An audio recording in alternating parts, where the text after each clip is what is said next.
ketelusan dan dalam perolehan kerajaan. Pelaksanaan perolehan kerajaan mesti telus dan terbuka berlandaskan tata kelola yang baik. Saya sebutkan ya, projek Tempatan Banjir tadi 15 bilion boleh diselamatkan 2. Jana Wibawa 7 bilion ringgit. Tapi kita sudah batalkan yang belum dilaksanakan, batalkan projek rundingan terus. Dan bila kita batal semua yang rundingan terus. Jangan bimbang. Ini saya bagi pengakuan, boleh cek kemudian. Arahan saya kepada semua kementerian. Setelah sebilangan ditanda semula dengan telus, negara dijangka boleh jimat 3 bilion ringgit.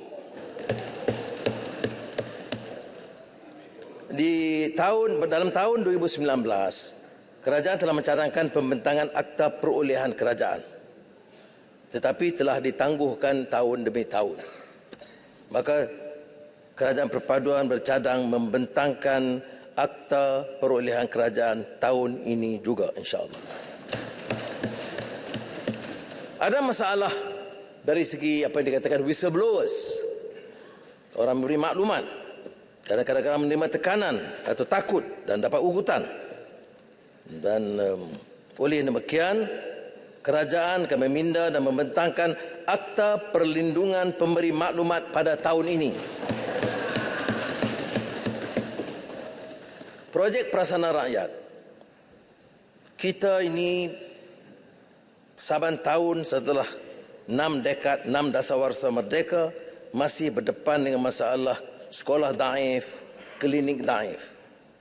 Saya tidak mahu perkara ini berlarutan. Kita akan permudahkan prosedur dan tahun ini kita mulakan projek raksasa, bukan projek besar mega, tetapi membaiki 400 klinik daif dan 380 sekolah daif. Semua sekolah daif dikenal pasti oleh Kementerian Pendidikan, 400 klinik daif oleh Kementerian Kesihatan, dan kita siapkan dana tambahan 1.2 bilion ringgit untuk maksud ini.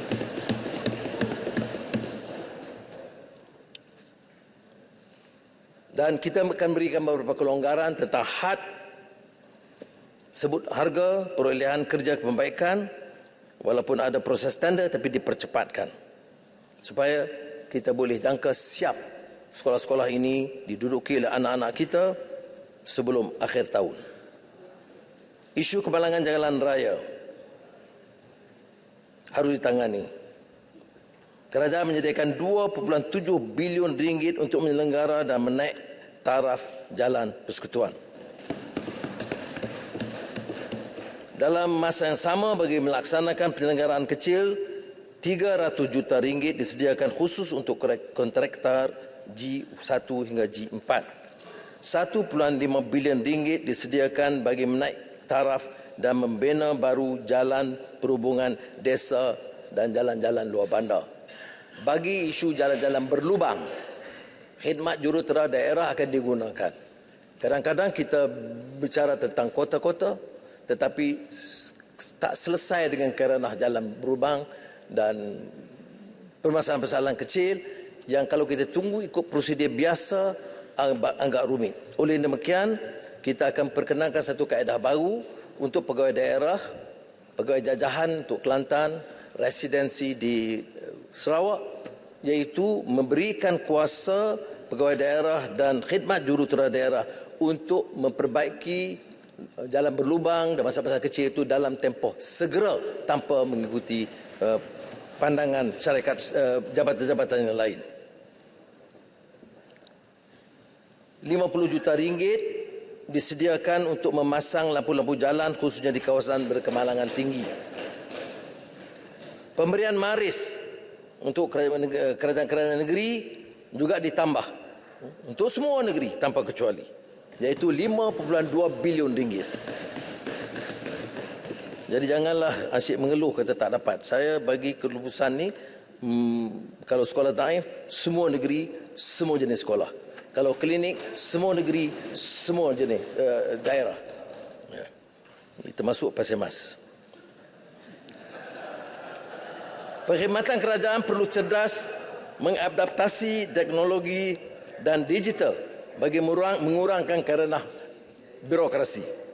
Sebuah pasukan petugas khas reformasi agensi STAR dipengusikan oleh Ketua Surusan Negara telah ditubuhkan. Dana akan disediakan di bawah STAR bagi memastikan perkhidmatan perkomputeran awam dan sektor awam berkesan mampu telah mengambil langkah strategik dengan menaik taraf perkhidmatan MyGov Cloud. Perkhidmatan ini mampu berfungsi secara hybrid dengan turut menggabungkan perkhidmatan public cloud oleh cloud service provider yang dilantik kerajaan. Keempat, menangani isu-isu rakyat. Jenayah penipuan dalam talian atau skam kini semakin parah. Untuk tahun 2022 sahaja, lebih 25,000 jenayah direkodkan dengan kerugian sebanyak 850 juta ringgit. Walaupun kerajaan telah menubuhkan National Scam Response Center, tetapi belum ada dasar seragam dalam menangani isu ini kerana setiap institusi perbankan mengeluarkan garis panduan masing-masing. Bagi mengukuhkan peranan NSRC, jumlah 10 juta ringgit disediakan bagi geran pengoperasian. Bank negara juga akan menguatkuasakan dasar kill switch kepada semua institusi perbankan bagi membolehkan pengguna sendiri mengambil tindakan segera membekukan akaun mereka termasuk kad ATM daripada digunakan sekiranya terdapat aktiviti yang mencurigakan. Masalah muflis.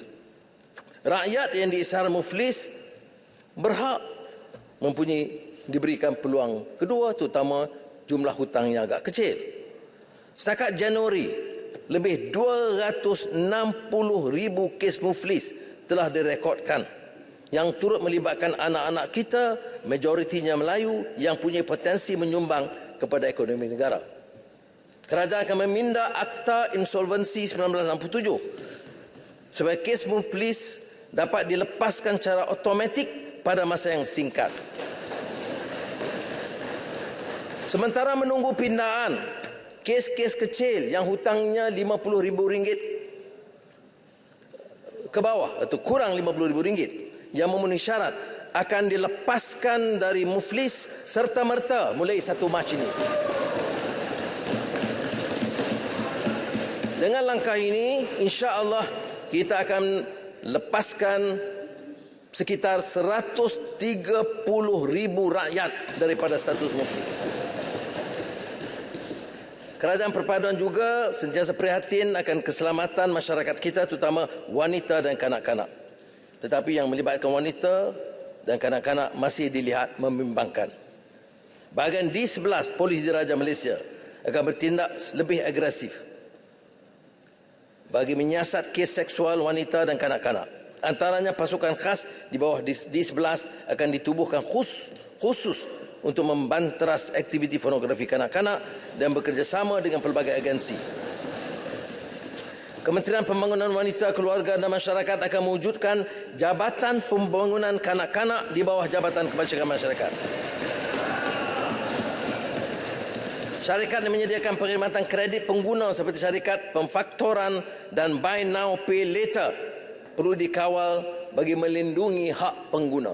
Bagi menjamin layanan yang adil dan melindungi hak rakyat dan perniagaan, kerajaan akan menggubal Akta Kredit Pengguna serta menubuhkan lembaga pemantauan kredit pengguna bagi mengawal selia perniagaan kredit yang dijangka akan dibentangkan pada tahun ini.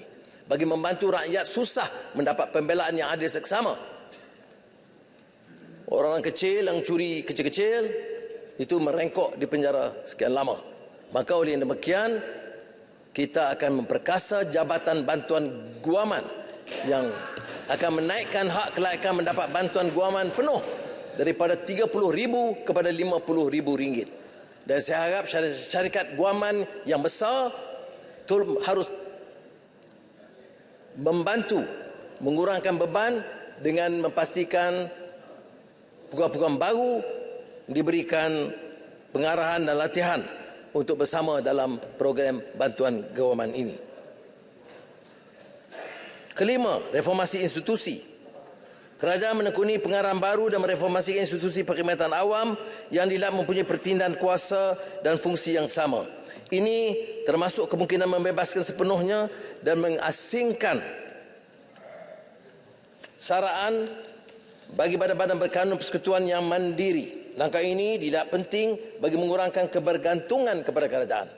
Pemusatan badan-badan kerajaan dengan fungsi yang hampir sama bertujuan supaya lebih efektif dan menunaikan mandatnya. Sebagai contoh, kerajaan bercadang penstrukturan semula institusi yang memperkasa pegangan pelaburan Bumiputera dengan menggabungkan Yayasan Pelaburan Bumiputera, Yayasan Amanah Harta Bumiputera dan Yayasan Ekuiti Nasional dalam tempoh terdekat untuk menjadikan Yayasan Pelaburan Bumiputera itu gergasi dalam dunia korporat rantau ini. Kerajaan juga meneliti keperluan struktur semula semua agensi mengawal selia dan menyeras ekosistem syarikat pemula dan inovasi yang terlalu banyak dan bercambah dan harus disatukan dan diselaraskan. Satu perkara pokok yang diberi perhatian agensi kerajaan adalah kembali mengutamakan fungsi asal penubuhan mereka. Pengarahan baru bagi tuntas, yang lebih tuntas perlu bagi meneliti kemungkinan menutup mana-mana syarikat subsidiari. Ada syarikat-syarikat kerajaan yang tujuannya membantu nelayan atau petani atau penternak atau pekebun kecil, tapi membentuk syarikat-syarikat kecil, pelancongan, security yang bukan menjadi core business mereka. Ini arahan akan dikeluarkan supaya mereka menghentikan amalan ini serta-merta dan menumpukan kegiatan membantu nasib rakyat. Begitu juga kadang-kadang dalam syarikat-syarikat kerajaan, kerana lantikan itu memihak kepada kawan-kawan dan keluarga dan kroni, maka pakej saraan ketua eksekutif dan pengurusan tertinggi syarikat dan badan berkanun patutlah lebih munsabah dan tidak berjuta-juta seperti yang diamalkan sekarang.